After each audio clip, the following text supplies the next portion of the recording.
Dear church, let's talk ministering to the minister.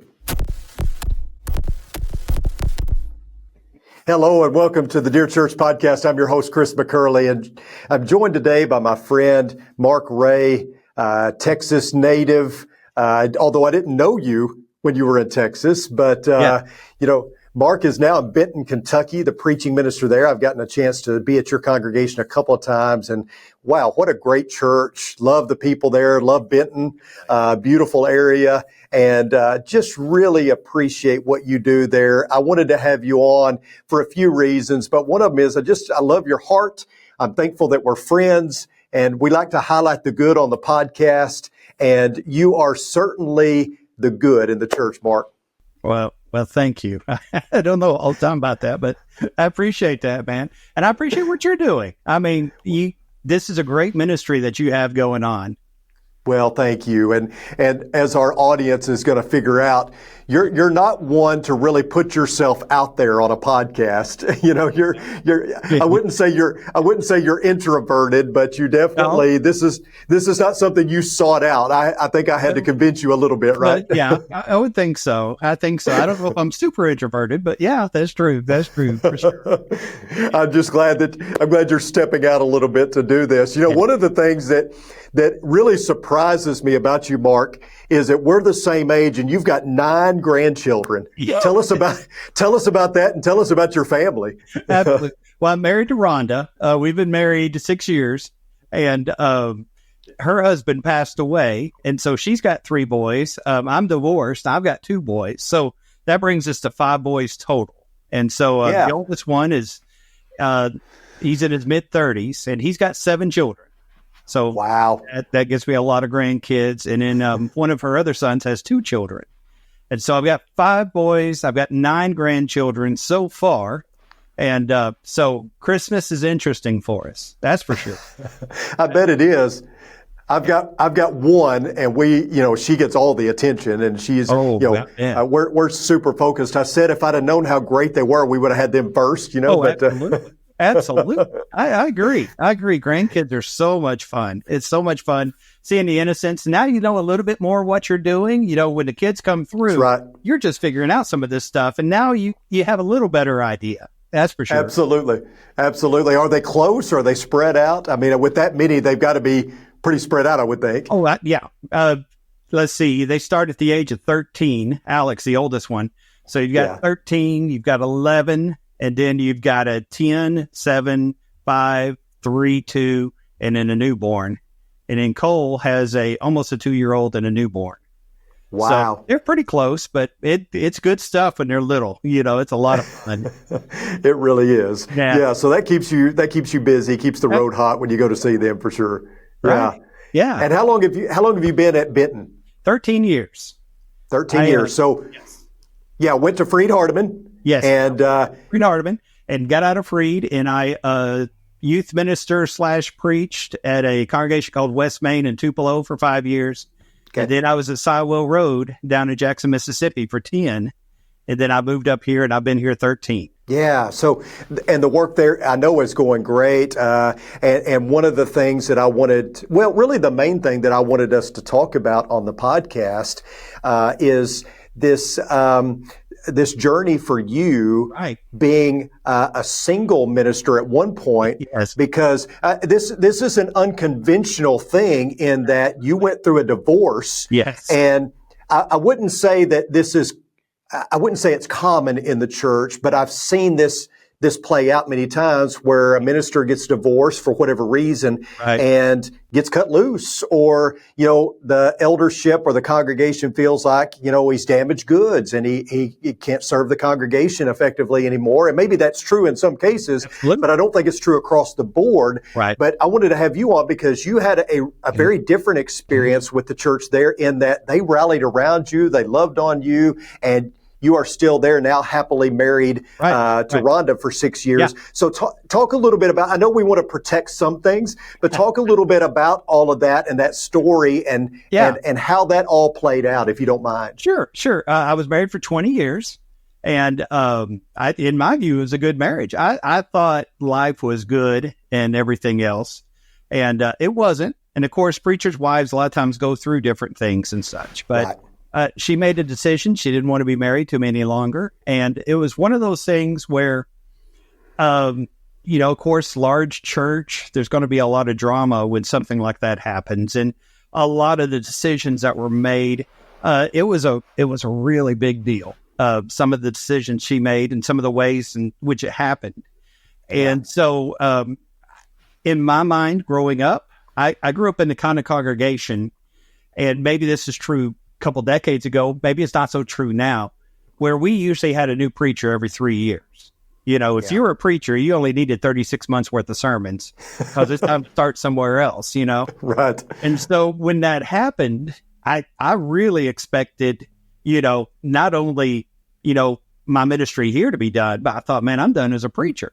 I hadn't done anything necessarily to contribute to the divorce, but I just thought, I'm about to be selling insurance. I'm about to, whatever job that preachers tend to go into, that sort of thing. Right.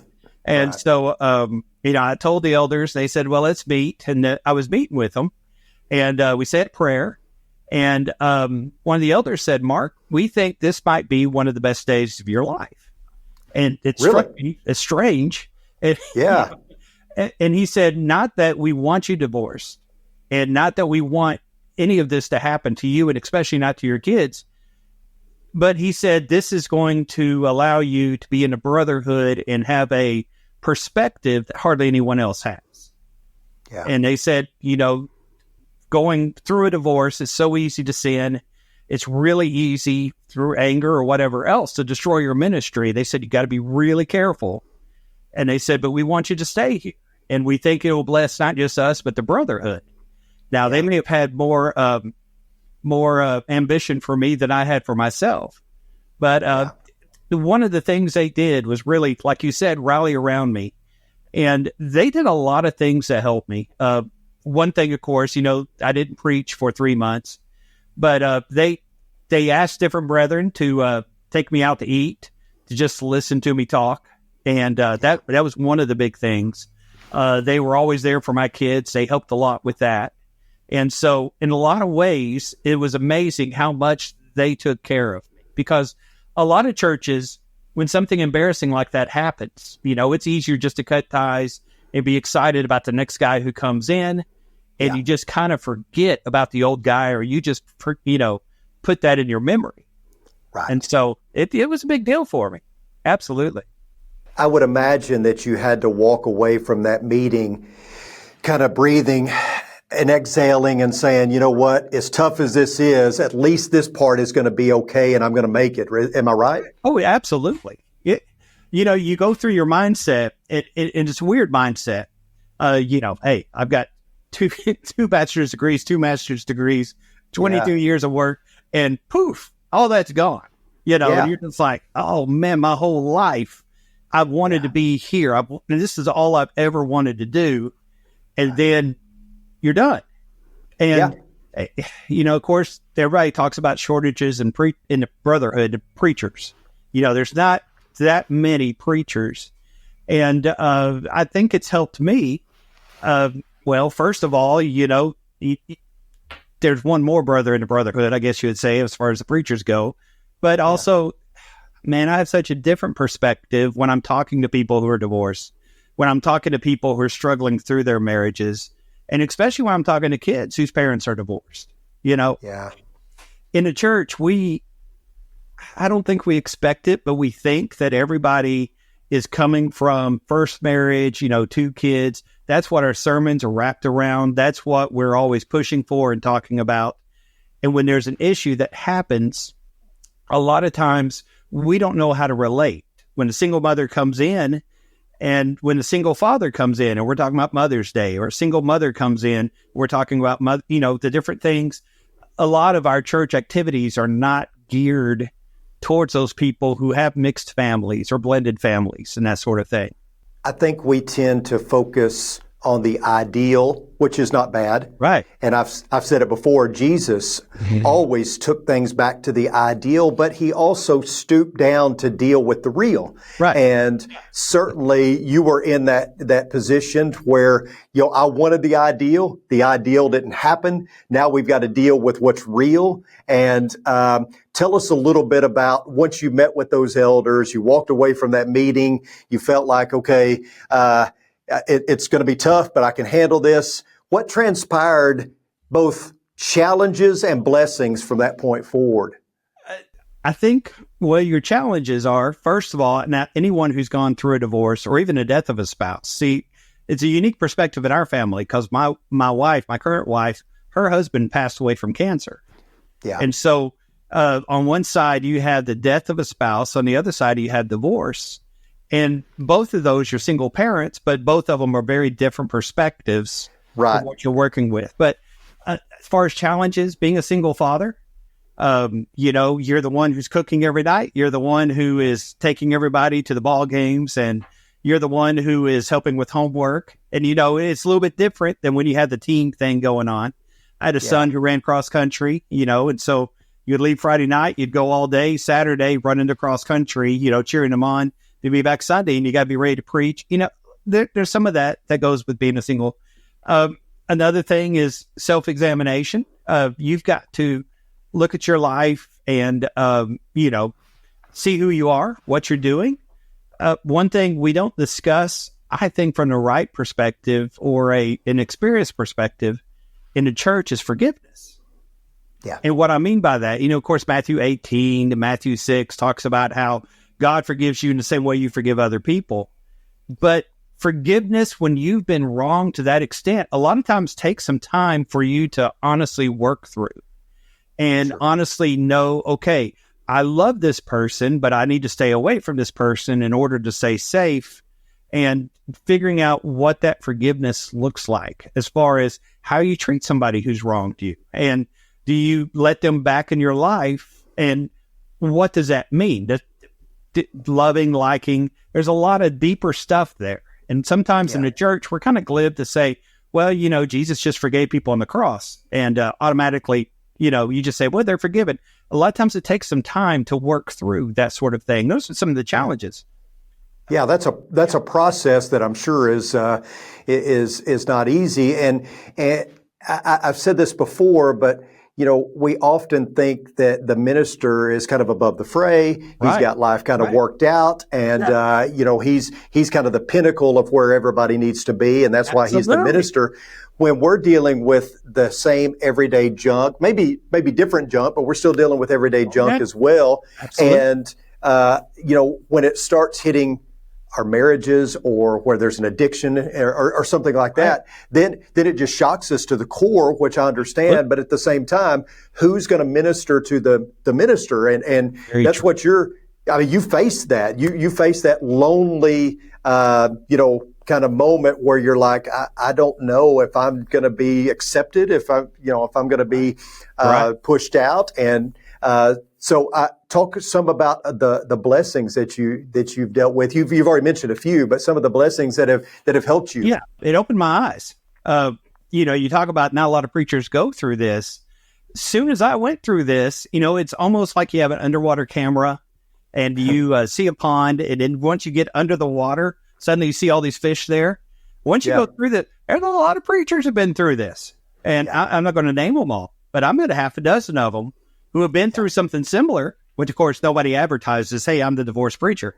But it opens your eyes up to the people who show up at church, really some of the things they're going through and some of the struggles that you have. A lot of times preachers are put on a pedestal and we pretend like our life is perfect. And when your life is not perfect, it really helps in your ministry toward other people. Another blessing, it opens your eyes up that, sometimes when you've gone to a preaching school and sometimes when you have a lot of experience preaching, you, in a sense, feel like you deserve it. Like, man, I'm good at this job and such. And I think when you experience grace, not just from God, but grace from other people, it really humbles yourself to what the world's like.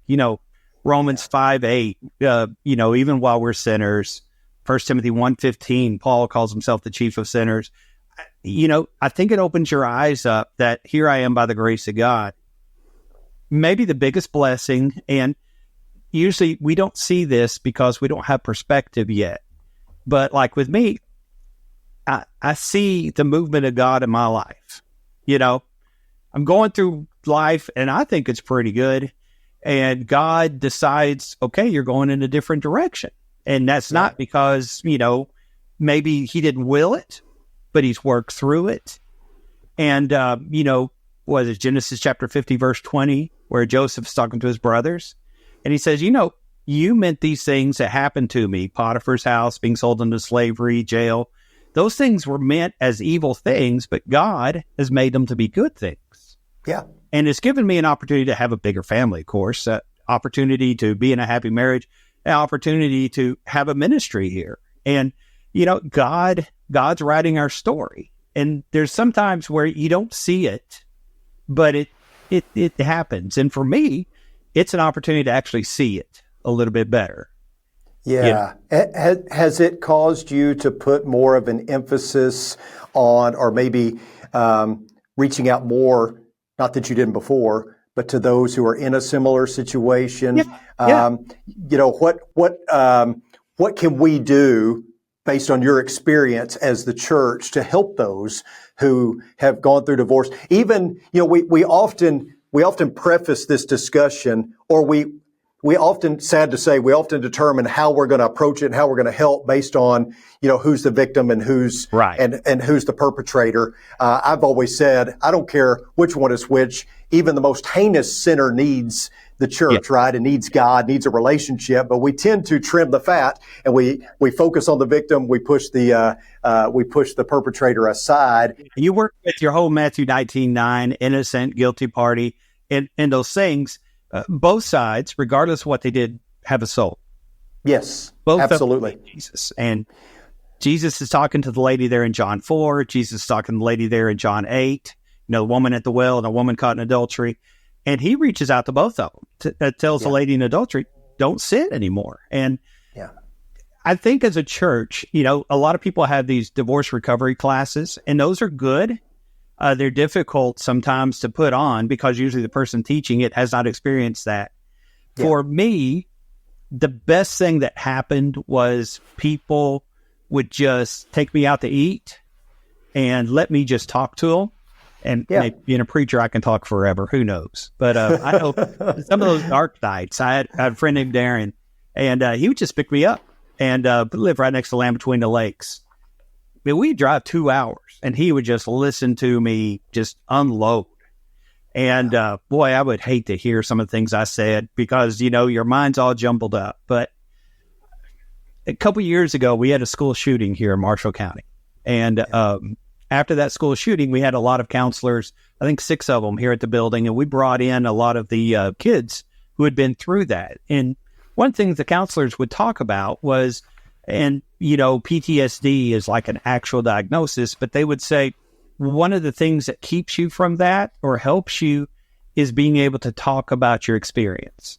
And when you're able to talk about it, it helps your mind to organize it. And so people honestly just need to be able to talk to somebody, and you need somebody to be able to unload on, and not somebody who gives you all the advice. There's advice. Don't get married for 6 months. What's your finance? There's all these bits of advice you need to give to somebody in that situation. But honestly, you just need somebody to listen, somebody to care about you, whether you're guilty or innocent, to still care about you, to still be there for you. You need somebody that you can be around that still, if you miss Sunday, they know that you've missed and they check on you. Yeah. Somebody who is there to help with kids, it's just the whole fellowship is such an important thing. And when a part of the church is wounded, that's when you see why fellowship matters so much and how absolutely precious the church is. Yeah, and it's a sad fact that through the years, the church has been an organization that often shoots its wounded. Right. And so to have, someone carry out those one another passages with you, Yes. comforting, encouraging, serving. I would think that's vital. I believe that it's important for a minister to have a circle of friends, maybe just one, but I think it's better to have 2 or 3 or maybe 4 or 5 that they can just be completely themselves around. As a preacher, I don't think it's good to be in character on Sunday. I don't think that's genuine. Right. But you are someone who is filling a role, and people understand that, and so they come to you as their preacher. But you need a circle of friends that you can be yourself, let your hair down. Not saying that you're unchristlike or immoral or irreverent or anything like that, but just someone that you don't have to always worry about, playing the part, right? And it sounds like that's what you're talking about is you'll have those close-knit relationships to get you through something like that. I would think that would be very helpful in having someone minister to you as the minister. Yeah. Oh, we look here at church, and we got a banker. Well, the banker, when he comes to church, he is not a banker. He's just a fellow Christian. Same thing. We got school teachers, all these occupations, doctors. The preacher is the preacher. And at church, everybody knows me as the preacher. I used to joke back when I went to Frieda Ardeman. I used to go down back when I did the haircut thing. I used to go down and get my haircut. And, the guys there in the barber shop would just be talking, sometimes cussing, just going on. And they would, every once in a while they're talking and they would say, well, what do you do? And I'd say, well, I'm a preacher. And it would be silence.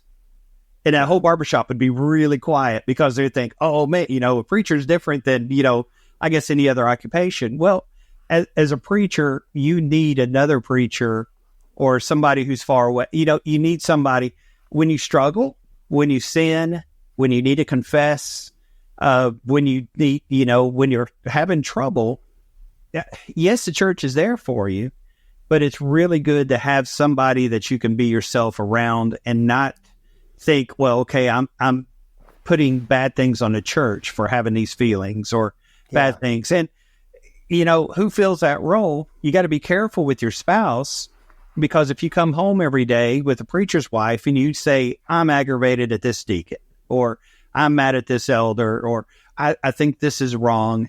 Eventually, if you're always that way around your spouse is not going to like the church because she's hearing those things constantly sometimes from us preachers. And so you have to be careful with who you talk to and who you share things with. And that's one of the hard parts, I think, of being a preacher. Yeah, I think you're right. I think that's a challenge. And, it sounds like that you talked about Genesis 50 and 20 a while ago. That God's providence working in Joseph's life, and it sounds exactly like what's happening in your life, that you were brought there for a reason, and that God has worked through all of this. I guess we could call it a mess, that He's worked through the mess, and now you're married to Rhonda. You've been married 6 years. Talk about the things you've learned from your previous situation that you've brought into this marriage to make it so good. There's a lot of different things about traditions that you bring in. What do you do over Christmas? What do you do over Thanksgiving? She was married, I think 26 years. I was married around 20. That's an interesting thing. She's from Illinois. All of her life, she was in a congregation of about 15 to 20 people. Okay. And Benton runs around 350. Yeah. And so it's a whole different world. Church context is very different between having 15 people total and having, 350. It's just a big difference. And, a lot of times we'll talk about how, we were both raised in a church, but there's a lot of different perspectives that go with those things. I've learned a lot as far as, the importance of kids, importance of watching these things that you do. Importance of, being real with yourself, making sure that she has an opportunity to be real with me and those sort of things. And it's been a huge blessing for me. It's been a really good blessing. I guess she has adjusted to life as a preacher's wife. She's trying. It's good. It's good. I think she likes it. Like I said, it's a little bit overwhelming with all the people. But, oh, yeah, she enjoys it. She enjoys it. She gets aggravated. I'll go to Fried Hardeman lectureship, or I'll go over to over in East Tennessee to polish in the pulpit or something. And she tries to figure out, how do you know so many people? Because, in Illinois, there's not a lot of churches. And, it's strange that there's so many churches, so local and everything else, which is there. But, yeah. She enjoys it. She enjoys it. She used to teach a class up there. And she enjoys being a part of the church here. She likes it quite a bit. I would think that it would warm your heart if you're Rhonda coming into the church to know how well they treated you going through such a difficult situation. Yeah, absolutely. Yeah. See, they were wonderful to me. It was funny when we dated. I would date her. She was quite a ways. We'd always stay apart. And, and then when we got engaged, and everybody in the world wanted to come to the wedding. And then they, on one Sunday night, when we came back right afterwards, they had a big reception. They had a big cake, and everybody dressed up a certain way, and they took pictures, and we had a large reception there. And I mean, the church here is a wonderful place full of wonderful people, and they're amazingly good to me. Well, I love that you have landed there and they have treated you that way. Yeah.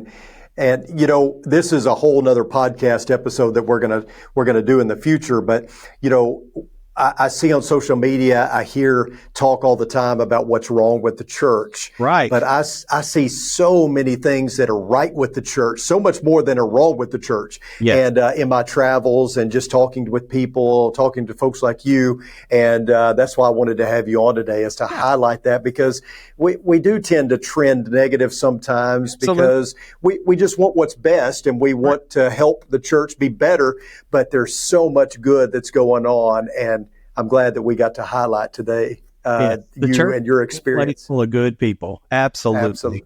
Yeah.